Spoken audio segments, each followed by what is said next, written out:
Ansiosos por cerrar el día escuchando hablar a un abogado, me imagino.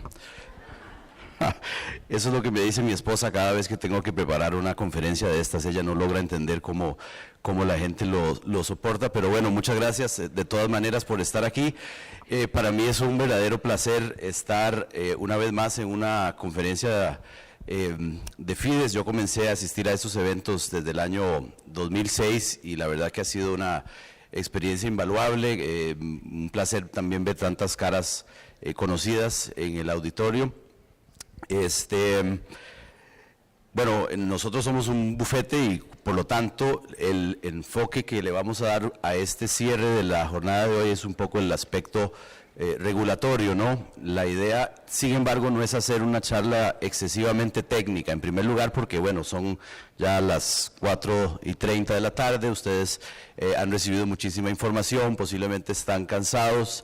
Lo que quisiera tal vez hacer con esta pequeña, tal vez hasta resumen un poco de lo que se ha hablado el día de hoy, es simplemente que nos pongamos a pensar y a reflexionar en la intersección que hay entre todo esto que hemos escuchado hoy, acerca de las nuevas tecnologías, el desarrollo de cosas como la inteligencia artificial, el blockchain, en fin, todo lo que ustedes ya han escuchado hoy, cuál es la intersección de todo eso y, por otra parte, la regulación, ¿verdad? Porque sabemos que al final el seguro es una actividad altamente regulada por el Estado por razones que todos comprendemos. Entonces, ahí a veces entramos en zonas que no necesariamente vamos a calificar de grises, pero quizás donde se presentan algunos problemas o algunos conflictos de interés. No puedo dejar de agradecer a Fides, por supuesto, y en especial también a ACES, a la Asociación Salvadoreña de Empresas de Seguros, por la excelente organización de este evento y por la invitación a participar. La verdad es que pues no esperaba menos, pero por supuesto se han lucido.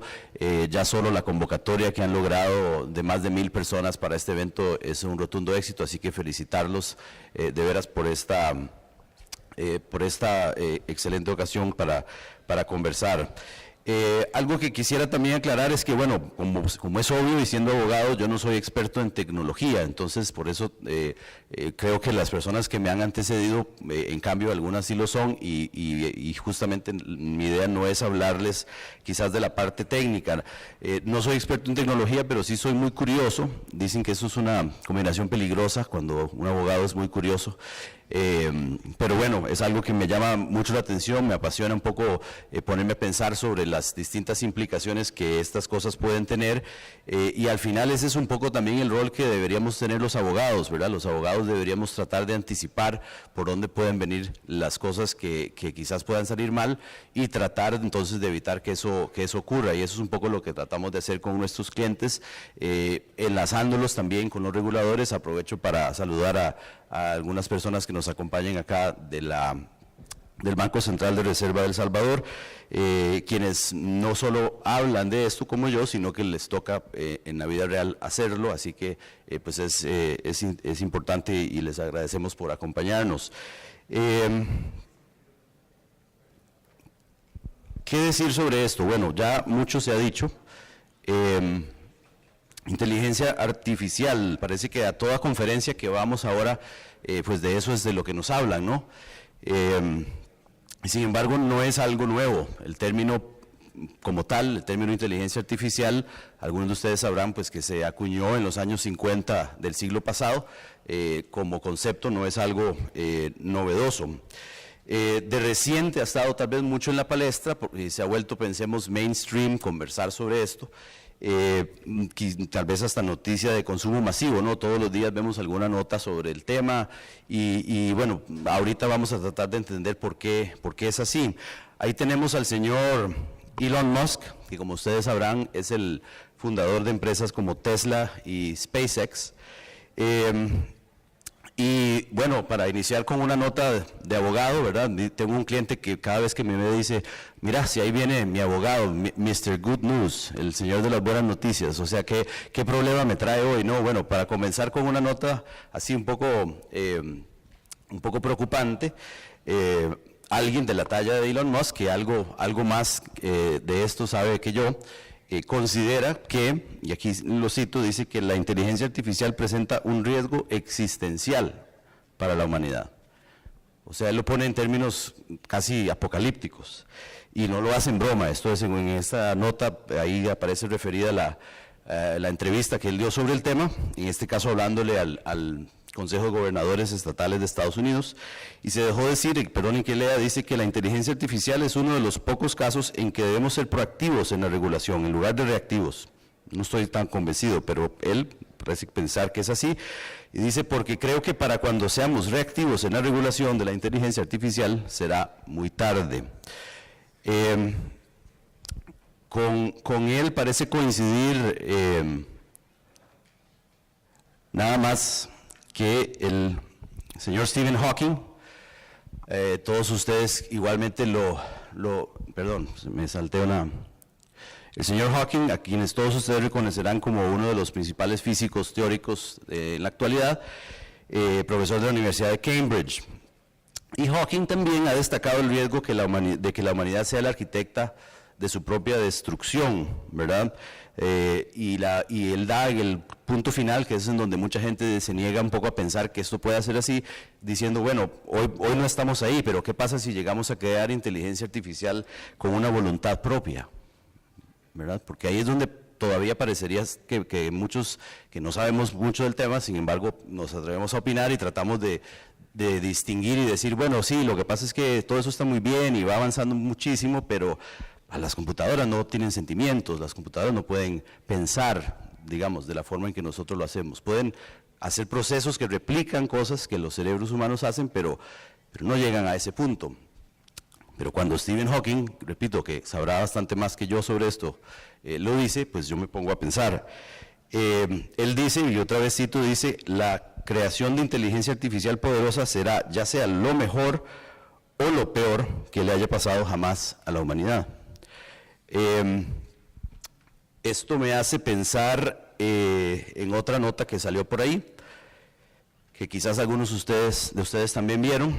Hace algunos meses circuló en el mundo la noticia de que unos científicos que trabajaban en un proyecto de inteligencia artificial se vieron obligados a desconectar dos robots que estaban, perdón, estas cosas tienen mente propia, ese es el problema. Perdonen, dos robots, vean que yo no lo estoy tocando, ni siquiera lo estoy tocando. Tiene mente propia, ahora sí. Ahí lo voy a dejar y no lo voy a tocar y vean que se va a cambiar solo. Ok, decía que se vieron obligados a desconectar a dos robots que estaban probando, luego de que estos dos robots empezaron a desarrollar entre ellos un lenguaje propio. Los robots además estaban siendo probados, este era un proyecto de la Universidad de Georgia Tech que estaba siendo financiado por Facebook, con el objetivo de desarrollar nuevas tácticas de negociación, imagínense. Entonces los robots empezaron a conversar entre sí y en algún momento determinaron que el lenguaje humano era ineficiente, le sobraban palabras y se podía mejorar significativamente. Y empezaron a desarrollar su propio lenguaje y llegó un momento en que ya los científicos que supuestamente estaban en control del experimento ya no sabían qué estaban diciéndose. Entonces optaron por desconectarlos, porque bueno, probablemente ellos como yo recuerdan la película de Stanley Kubrick, para los que la recuerdan, la película 2001, Odisea Espacial, ¿cierto? Y se acuerdan todos de HAL, la computadora de a bordo que de repente empezó a adquirir vida propia como este aparato, pero con consecuencias mucho más serias para la tripulación. Todo esto suena muy negativo y claro, así tendría que ser porque, bueno, soy abogado, pero no quiero continuar en un tono negativo, esa no es la idea. Ahí está. Volviendo a Hawking, bueno, el mismo Hawking señala que si sale mal, pues se acabó el planeta, pero no tiene necesariamente que salir mal, y señala que, aquí otra vez cito, dice, si esta inteligencia artificial se logra desarrollar adecuadamente, cada aspecto de nuestra vida será transformado. En síntesis, dice Hawking, tener éxito en crear inteligencia artificial podría ser el mayor evento en la historia de nuestra civilización. No quiero exagerar, pero de nuevo no soy yo el que lo está diciendo. Esto es lo que los abogados llamamos un argumento a la autoridad. ¿Por qué ustedes me van a creer esto que les estoy diciendo? Porque lo dice una autoridad. pero bueno, pero creo que tiene sentido a veces, ¿no? Para seguir hablando de autoridades, tenemos ahí el señor Bill Gates, y con él parece coincidir, con el señor Hawking, y volviendo un poco al tema de si esperamos que algún día estas inteligencias artificiales logren adquirir vida propia, pues el señor Gates dice que sí, que no estamos ahí todavía, pero que en nuestras vidas, o sea que él considera que esto va a ser relativamente pronto. La mayor innovación tecnológica vendrá justamente cuando las computadoras puedan leer, procesar y representar información de forma similar a lo que lo hacemos nosotros. Y al parecer él considera, repito, que estamos bastante cerca de ahí. Vean que lo que he querido es empezar fuera del mundo de los seguros, ¿verdad? Porque ustedes ya hoy escucharon a gente muy calificada, propia de la industria, hablar de algunos desarrollos muy importantes que se están dando en esta materia, pero yo quería ampliar un poco la mira, empezar primero viendo un panorama más amplio, y pues ahora lo que quisiera es hacer otra vez un rápido repaso de otras cosas, así pensemos hasta aleatoriamente que están pasando y que a mí por lo menos en esa curiosidad que les comentaba pues me llama mucho la atención. Primero tal vez algunas cosas fuera del mundo de los seguros para luego ya llegar un poco a nuestra materia y comentar algunas cosas, algunas de las cuales ya otros de los panelistas han comentado. Esto lo escuché por ahí en una conferencia en la que pude estar, por cierto, a cargo de una futurista de Swiss Re. Sí, hay tal cosa como ocupación futurista, personas que se dedican básicamente a tratar de predecir por dónde vienen las tendencias y pues a marcar el derrotero para sus empresas. Y pues la noticia aquí era que la empresa que fabrica estas papitas tostadas llamadas Tostitos, aclaro que en ningún caso tengo ningún beneficio ni relación con ninguna de las empresas que voy a mencionar, no tengo, entonces sepan que no estoy haciendo promoción a nadie, simplemente son noticias que aleatoriamente me fui encontrando. Esta empresa Tostitos diseñó una bolsa de Tostitos que a través de sensores que eran suficientemente sencillos como para estar incorporados en una bolsa de Tostitos, podía detectar en el aliento de la persona la presencia de alcohol. Y entonces cuando eso pasaba, la bolsa se iluminaba por fuera con una advertencia que decía, digámoslo así en palabras más o menos simples, ojo, atención, no maneje, ¿verdad? No decía no tome más, está bien, decía no maneje. Y además, lo otro que hacía era que desplegaba un código que usted podía entonces activar con su teléfono, que lo que hacía era que le aplicaba un descuento en un pasaje de Uber y de una vez le llamaba al Uber, ¿verdad? Puede ser una moda, puede ser algo que nunca llegue a tener ningún sentido, pero el punto es, vean a lo que estamos llegando, es una simple bolsa de Tostitos que ahora es más efectiva que el mejor amigo de uno en evitarle un accidente, ¿cierto? ¿Qué otras cosas? Bueno, por ahí hablemos de esta muchacha. Otra vez Georgia Tech. Sucede, por ejemplo, según esta nota, que en la Universidad de Georgia Tech un profesor hizo un experimento y durante meses utilizó una asistente personal a la cual él bautizó Jill Watson. Para los que han estado poniendo atención o conocen de IBM, pues todos asociamos el nombre Watson con su sistema de inteligencia artificial. Sin embargo, ninguno de los estudiantes del curso hizo eso. Y durante meses este robot manejó esencialmente el trabajo de asistente personal de este profesor universitario, interactuando de manera completamente normal, con lenguaje natural, por correo electrónico con los estudiantes, resolviendo y atendiendo todo tipo de dudas relacionadas con el curso. ¿A qué horas es el examen? ¿Puedo llegar tal día? ¿Entra esta materia o no? ¿Necesito salirme del curso porque tengo un problema con la matrícula? En fin, todas las interacciones que normalmente hace un asistente personal, las hizo Jill Watson, que esencialmente era una computadora. Y nadie se dio cuenta. Eso es lo que tal vez quisiera resaltar. No es que ellos sabían y estaban jugando con Jill, no. Nadie tenía idea que Jill no existía como persona de carne y hueso. Entonces, bueno, estas son aplicaciones reales que nos llevan a pensar también en los supuestos en que Bueno, esta inteligencia artificial también va a empezar a causar disrupción en los mercados laborales, ¿no? Porque entonces de repente pues nos vamos a ubicar los que somos un poquito más viejitos pues en la era de los supersónicos, ¿no? Prácticamente en la era de los Jetsons, en donde ya muchas de las cosas que antes hacían los humanos pues ya las van a empezar a hacer, estos robots, y ya las están haciendo obviamente desde hace tiempo. Es decir, en fin, la automatización y la sustitución de personas por robots artificialmente inteligentes. Y ya Charles, que me antecedió, estaba explicando cómo pues eso ya se está haciendo de alguna manera también en trabajos directamente en la industria de seguros. Y ahorita volvemos sobre eso. Y hablemos un poco de eso entonces. Vamos a ver qué pasó ahí. Situaciones en las que funciones normalmente realizadas por seres humanos están siendo sustituidas por robots.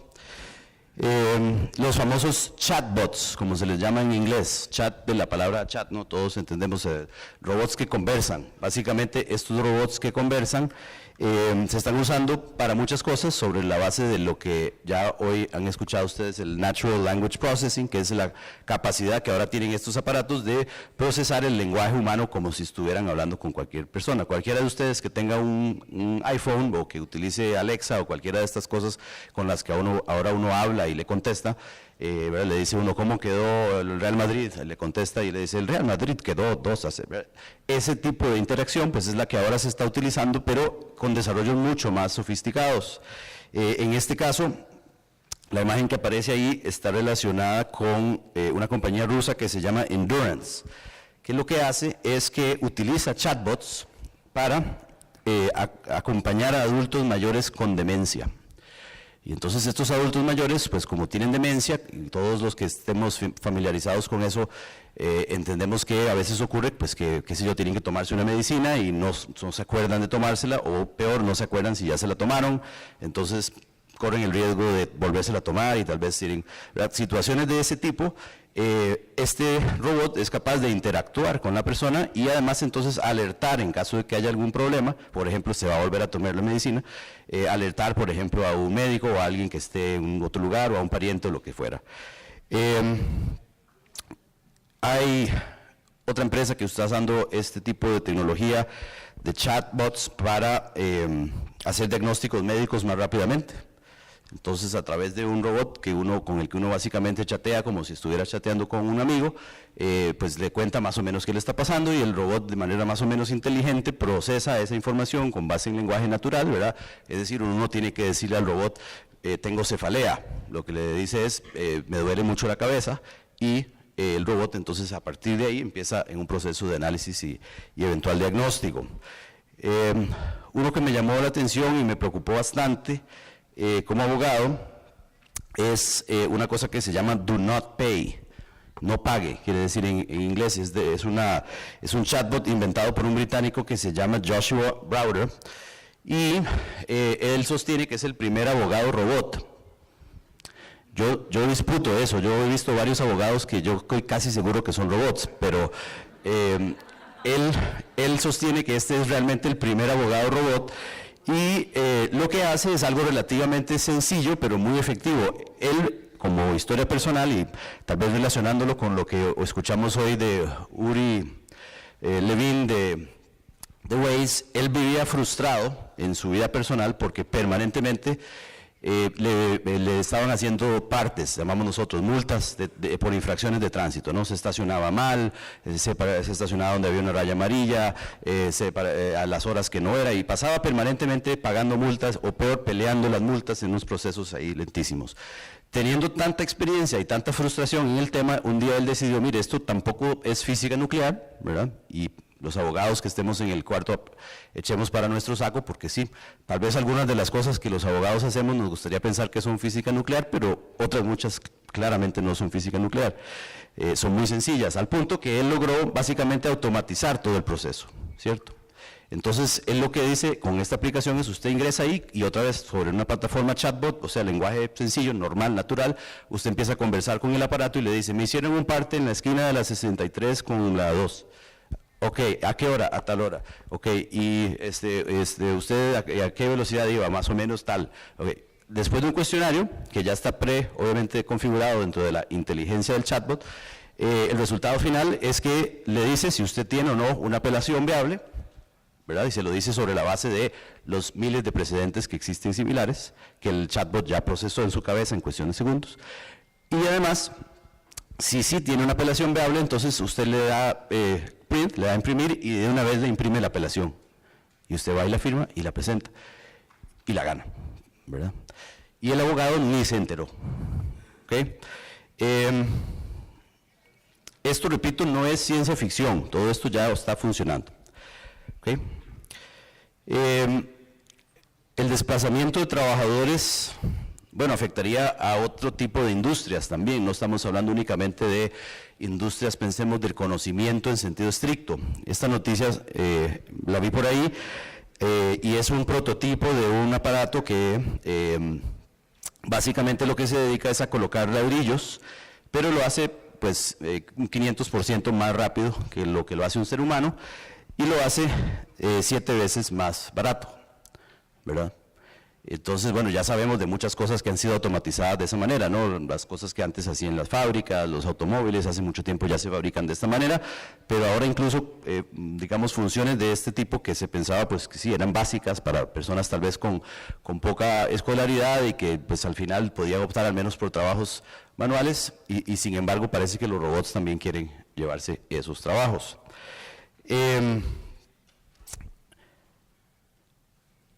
Esto me pareció interesante, es un estudio que hicieron, no se ve muy bien y creo que con esa pantalla no sé si logran ver el puntero, pero bueno, ahí en la esquina inferior izquierda, cerca donde está el logo VLP, aparece el nombre de los autores del estudio. Son autores, economistas que trabajan para el Departamento de Estadísticas Laborales del Departamento de Trabajo, del Department of Labor de Estados Unidos. Y ellos se dieron a la tarea de tratar de crear en ese cuadro una representación de la probabilidad, digamos, de que determinados trabajos lleguen a ser automatizados, ¿verdad? Entonces, bueno, aquí lo pueden ver, además, disculpen porque yo no lo puedo ver muy bien, entonces no es solo para acomodarme aquí. Pueden ver que aquí, en la parte, digamos, izquierda, tenemos lo que serían los trabajos que, digamos, tienen menor probabilidad de ser automatizados. Allá en la columna de la derecha vemos también dónde se ubican esas pelotitas en relación con el nivel de ingreso de esas personas.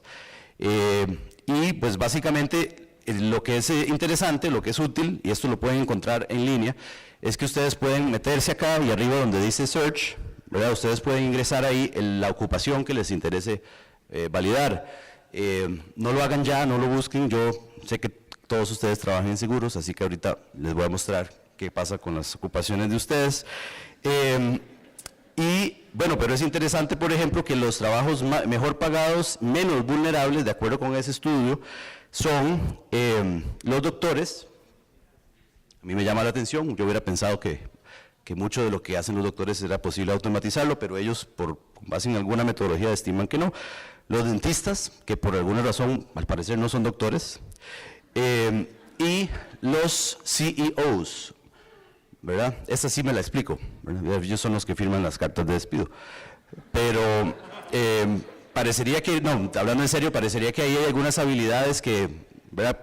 Yo ahora no creo nada, ahora alguien me dice, no, es que no hay nada, nunca va a haber un robot que pueda replicar las habilidades de un CEO.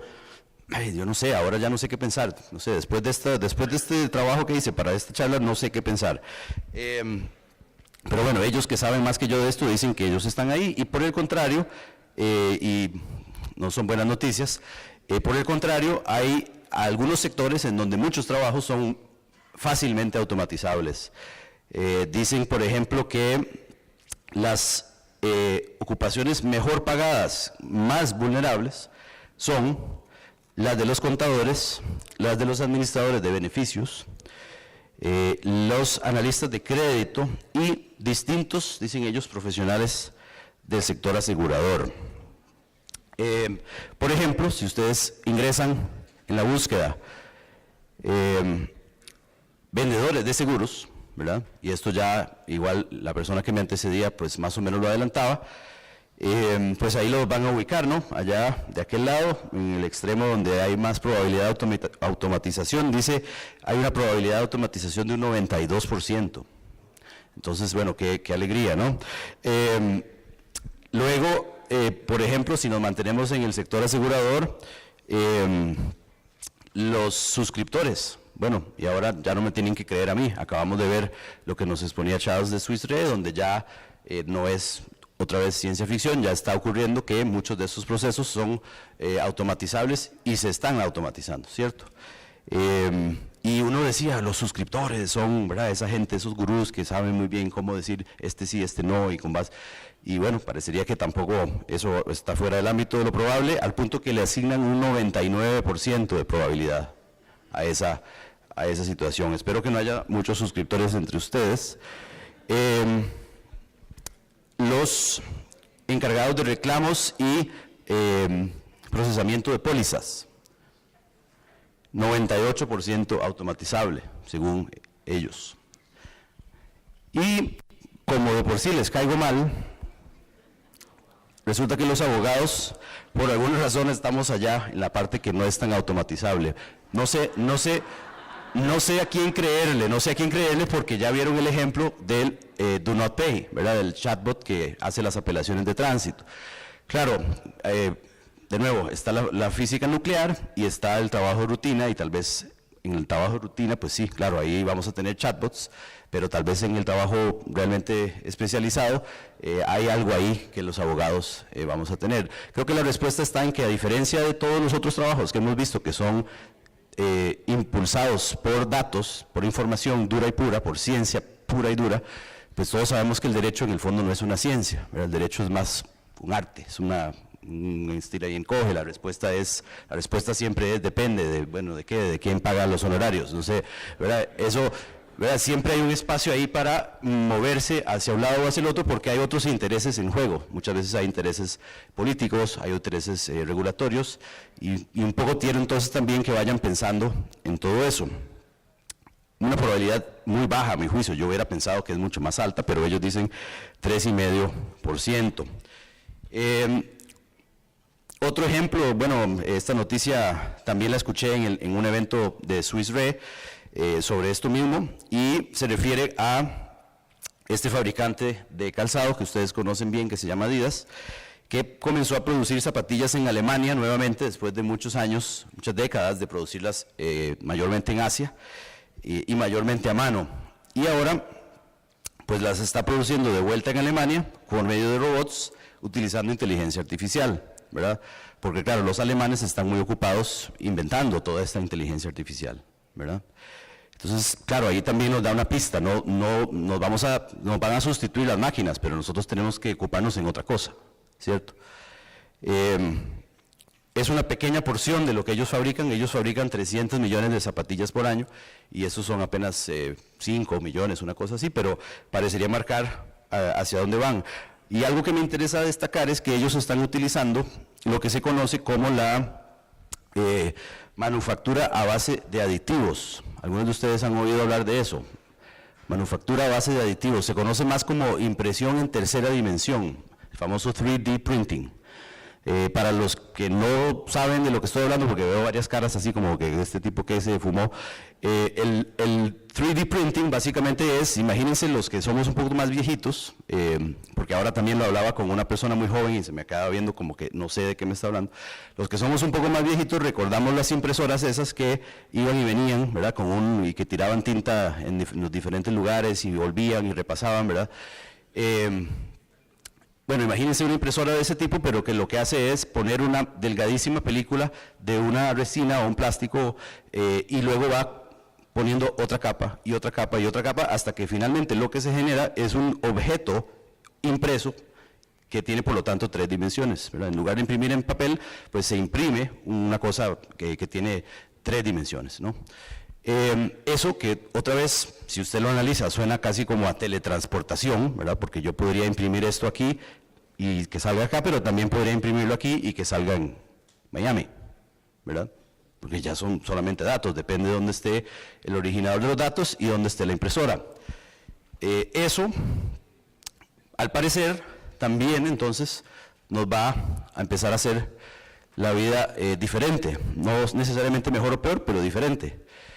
Este es un estudio de una empresa que ustedes habrán oído mencionar que se llama ING, que dice que si los actuales niveles de inversión en esta tecnología que les mencionaba de impresión en tercera dimensión o manufactura a base de aditivos se mantienen, o sea, si las empresas que están invirtiendo en esta tecnología continúan haciéndolo, es muy posible que en algunos años, ellos calculan que para el 2060, entre un 25 y un 40% de todos los bienes físicos que se mueven en barcos por el mundo hoy de un lado a otro, pues ya no va a ser necesario transportarlos, ¿verdad?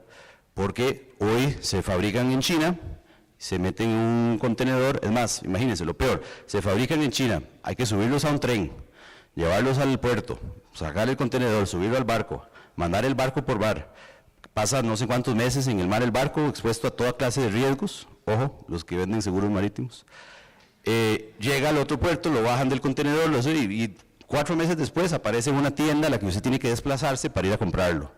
Tal vez lo puede comprar en Amazon, pero más o menos el proceso va a ser igual en cuanto a la manufactura. Bueno, ahora no, ahora yo lo pido, lo que yo compro son los planos me permiten imprimirlo. ¿Dónde lo imprimo? Probablemente al principio, al igual que pasaba con los faxes, que había que ir a mandarlos a una tienda especializada en faxes, pues al principio probablemente voy a tener que ir a una tienda donde tienen estas impresoras y me imprimen, no sé, la cuchara o el repuesto o lo que sea que mandé a pedir, ¿no? Y probablemente van a ser cada vez más elaborados o sofisticados estos productos. Tal vez en un inicio no le van a poder imprimir un BMW, ¿verdad? Pero ahora no puedo no creerlo, tal vez algún día sí, o tal vez le van a poder imprimir las partes y tal vez se ensamblan en otro lado, no sé. Y entonces, ¿eso qué va a hacerle a la industria naviera? Y eso qué va a hacerle a los seguros que acompañan esa industria naviera. ¿Y qué va a pasar, por ejemplo, pensando en regulación, qué va a pasar cuando entonces yo sí pueda imprimirlo en mi casa y entonces algo pasó, algo salió mal y entonces el producto me causó algún daño, ¿verdad? Todo ese tipo de cosas, repito, ya no son ciencia ficción.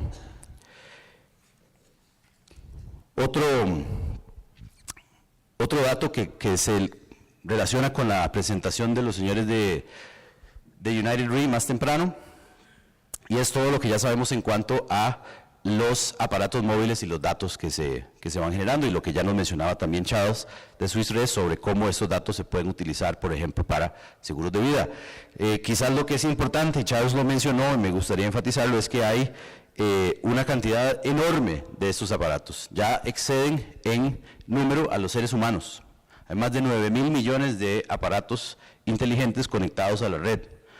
Yo personalmente ando 3, digamos, tengo mi celular, no sé dónde está, ya está mi celular, ahí está mi tableta y tengo este reloj que está conectado a la red, y entonces además este reloj me mide las pulsaciones cardíacas, me regaña varias veces al día porque no he ido a correr, y toda esa información la almacena y probablemente, como decía Charles, se va a poder usar, si no es que ya se está usando, para generarme una póliza a la medida, ¿cierto?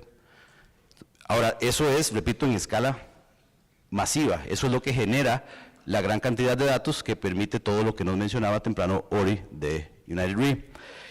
El famoso Internet of Things, todas las cosas que ahora están conectadas a Internet. En Corea los refrigeradores de la mayoría de las casas están conectados a Internet y te dicen si se acabó la leche o no, y te lo ponen en la lista, y hay funciones para que de una vez manden a hacer el pedido al supermercado, ¿verdad? Y todo eso son datos. Y, interesante, eso tal vez no lo había relacionado, pero nos decía Charles que gran parte de la suscripción parecería estar ligada a comportamientos, ¿verdad? Al estilo de vida. Entonces, si yo tengo esa información sobre el estilo de vida, esta persona consume leche descremada o esta persona solo consume whisky, ¿verdad? Esas son cosas que van a estar ahí a disposición, ¿verdad? Ya esto también se mencionó, vean todas las relaciones, así nos vamos acercando un poco al mundo del seguro. Ya también mencionaron la situación con los vehículos autónomos. Hablando de trabajos que van a desaparecer, hay un 15% de los trabajos en ciertos sectores en la economía de Estados Unidos, por ejemplo, que están ligados a físicamente conducir un vehículo, ¿verdad? Parece una locura, y es cierto. transporte de personas, empresas como Google, Uber, que ahora tienen una cosa que se llama Auto, que es Otto, pero Auto como para que suene como a carro también, están invirtiendo fuertemente en esta tecnología, un poco apostándole a lo que también decía Uri Levin en la mañana, que es que si usted no se anticipa a esto y usted lo que hace es vender carros de contado, pues posiblemente cuando aparezca un competidor que ahora entendió que el modelo ya no es comprar el carro, sino comprar el ride, pues entonces usted va a tener problemas, ¿no?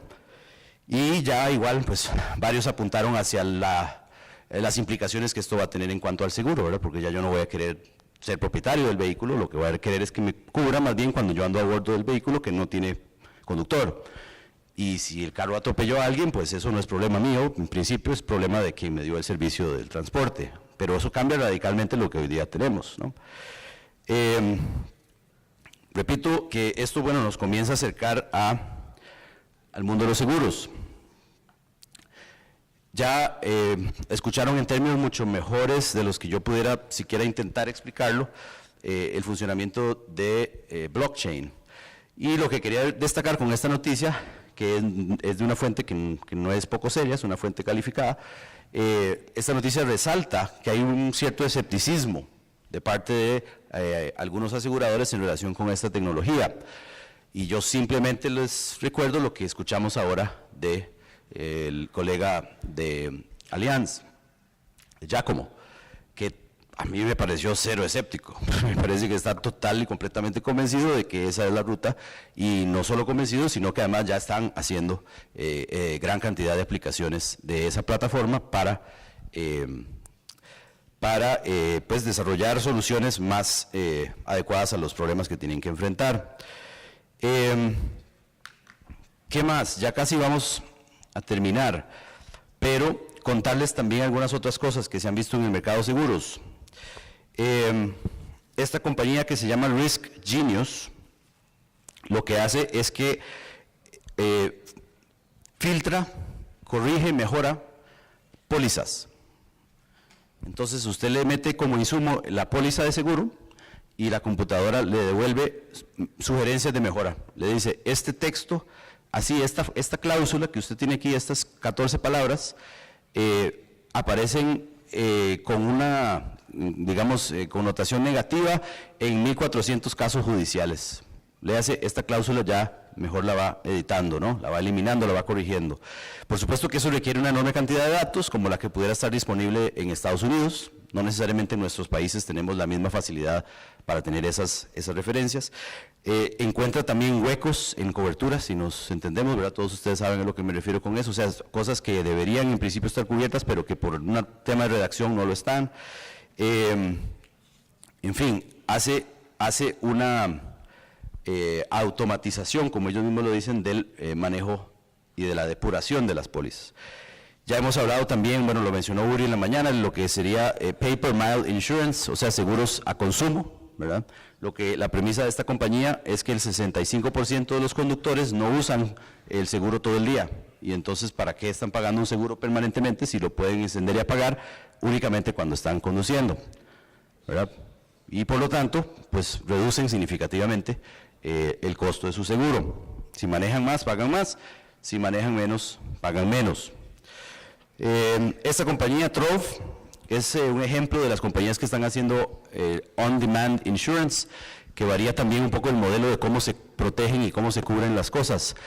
Yo tengo una determinada cantidad de cobertura de seguro y yo puedo aplicarla a lo que yo quiera. En su video promocional ellos lo que enseñan es a una muchacha que está en su casa, que ya le cogió tarde para irse a la universidad, se sale de su apartamento, se sube a su bicicleta, en ese momento se acuerda, claro, tenemos que se acuerde porque si no se acuerda tiene un problema, se acuerda de encender su seguro y aplicarlo a la bicicleta, porque eso es lo que en ese momento va a estar expuesto mayormente al riesgo.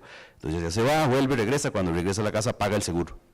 Y el día siguiente que se va de paseo con la cámara, entonces enciende el seguro para la cámara, ¿verdad? Algo esencialmente es lo mismo que hacíamos antes, pero es completamente distinto, ¿verdad? Bueno, no soy fan específicamente de Tesla, pero me parece muy interesante todo lo que ellos hacen. Esencialmente Tesla, como sabrán, está haciendo alianzas con distintas compañías de seguro para facilitarle a sus clientes programas de seguros especiales basados en que supuestamente sus vehículos tienen muchas propiedades de seguridad que los hacen más seguros que el vehículo de a la par, ¿verdad? Pero entonces ellos dicen, yo voy a tomar esta iniciativa yo directamente y voy a convertirme yo además en canal, entonces me voy a hacer socio para esto. Ya me están haciendo aquí la señal de que estamos a punto de terminar y en efecto ya vamos a terminar. Quiero aterrizar con una compañía que posiblemente muchos de ustedes han escuchado hablar y es Lemonade. Para el que no la haya oído mencionar, esa es una compañía, diría, insignia de lo que sería el InsurTech y la inteligencia artificial. Yo tuve la suerte de estar hace unos meses con el director de seguros, digamos el Chief Insurance Officer de esta compañía, quien básicamente explicaba que es una compañía como cualquier otra, excepto que su plataforma es totalmente basada en inteligencia artificial. Es decir, para utilizar los servicios de esta compañía usted no necesita interactuar con un ser humano nunca. Usted, es más, perdón, ni siquiera lo voy a explicar yo, creo que tengo un video, vamos a ver si logramos reproducirlo.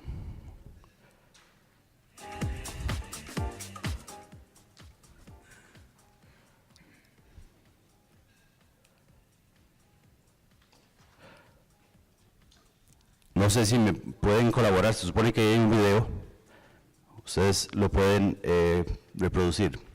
Si no, igual se los cuento, no es el fin del mundo.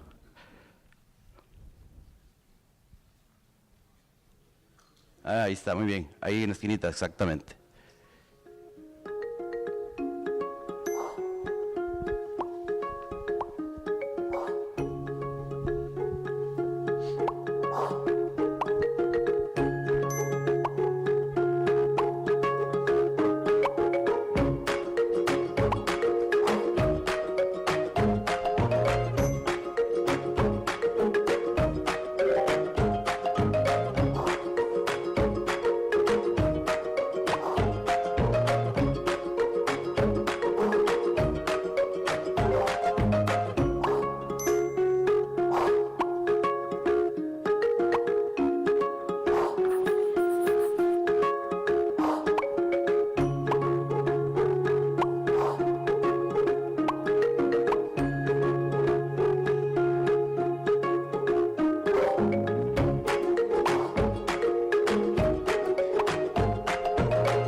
No es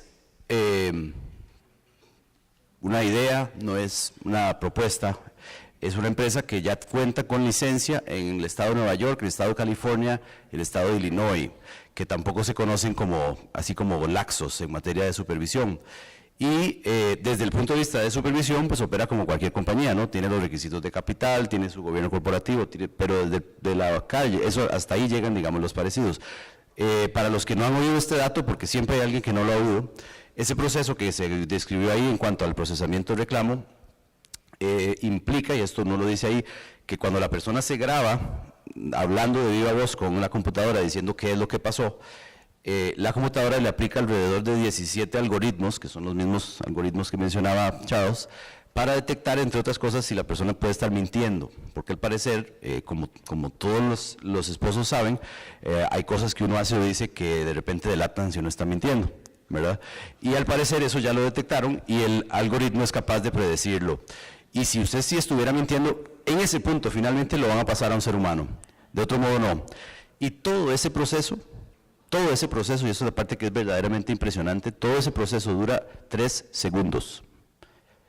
Es decir, usted no ha cerrado el teléfono y ya el reclamo fue procesado y pagado, ¿verdad? Eso es, repito, no es ciencia ficción. Ahora, yo no puedo saber si esto se va a convertir en la regla y si mañana todos nos vamos a quedar sin trabajo. o si esto va a ser algo que va a servir para ciertos seguros o para... Lo que quiero con esto es que veamos, que visualicemos el grado de avance que tienen algunas de estas tecnologías y que nos hacen verdaderamente pensar. Entonces, ahora sí, para aterrizar, y esto que tiene que ver con los retos regulatorios, bueno, ya muchos los hemos apuntado, ¿no? Podemos ver también de las conferencias que tuvimos temprano todos los problemas, por ejemplo, en manejo de datos, toda esa enorme cantidad de datos que se generan, muchos de los cuales son extremadamente privados, ¿verdad? Que si mi colesterol subió, que si mi insulina está bien, que si hoy hice ejercicio, que si no hice ejercicio, que por qué estaba haciendo ejercicio a las 2:30 de la mañana, que, ¿verdad? Todo ese tipo de cosas de repente ahora están en la nube y estoy seguro además que todos hemos autorizado que se usen para lo que sea, ¿verdad? Porque probablemente ya al aceptar los términos del servicio pues autorizamos que se utilicen para cualquier cosa.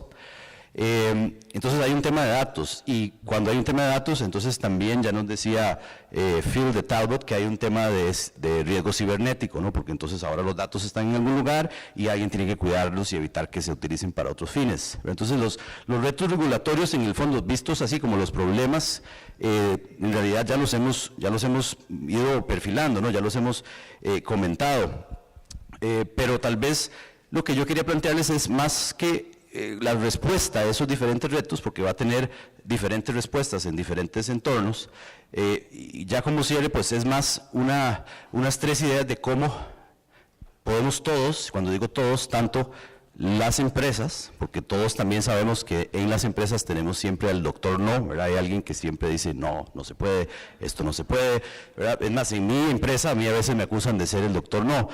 Yo no soy el doctor no, a mí no me importa el sí o no, pero sí estoy siempre muy pendiente de qué podría salir mal, ¿verdad? Bueno, pero todos sabemos que en nuestras empresas a veces hay un doctor no, eso del lado de las empresas, pero también, por supuesto, del lado del regulador, ¿verdad? Del lado del regulador también necesitamos que esto, una mente abierta, todos tenemos que abrir los ojos, digámoslo así, a todo esto que está pasando. Y esa era un poco la idea de hacer ese repaso así, más o menos aleatorio, acerca de un montón de cosas que están ocurriendo y que no es que pueden llegar a tener, es que ya están teniendo un impacto en cómo nosotros hacemos las cosas. Un segundo punto es no perder de vista en la regulación el equilibrio, ¿verdad? En mi país, y estoy seguro que aquí también se dice, ni tanto que queme al santo, ni tampoco que no lo alumbre, ¿cierto? O sea, un balance, ¿verdad? Porque si la regulación, a veces ciertamente bien intencionada, se convierte en una traba a la innovación, entonces nos vamos a quedar atrás. Ya lo mencionaba Giacomo de Allianz, cómo ellos están trabajando de la mano con el supervisor en Alemania, para desarrollar todas esas aplicaciones, ¿verdad? Y eso no significa que el supervisor vaya a aguantar pues todo lo que ellos propongan, pero están trabajando de la mano, es decir, están utilizando esa mente abierta que les mencionaba y están también procurando hacer un ejercicio de balance. Y por último, con esto termino, el tercer punto, que creo que es un enfoque metodológico hacia cómo enfrentar estos retos, es lo que ahí está resumido. A veces perdemos de vista que lo que está ahí marcado más oscuro en el centro es lo que podemos, en lo que podemos trabajar, ¿verdad? Hay cosas que importan, pero que no podemos controlar, hay cosas que podemos controlar, pero que al final del día no importan, ¿verdad?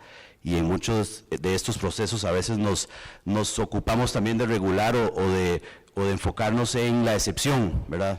No, porque hay un riesgo mínimo de que pase tal cosa, entonces no se puede hacer. Bueno, eso podrá ocurrir, pero enfoquémonos en lo que realmente importa. Solo para mencionar un ejemplo, y creo que en Centroamérica, por ejemplo, vamos en la dirección correcta. Después de todo lo que yo les he mencionado, yo creo que todos podríamos estar de acuerdo en que, por ejemplo, algo tan básico, comparado con lo que acabamos de ver, como la contratación electrónica, ¿verdad? No debería presentar mayores problemas. No solo porque es la única forma de hacerlo muchas veces, sino porque además es lo que nos va a permitir llevar el seguro a más personas, que es también lo que decía Charles, ¿verdad?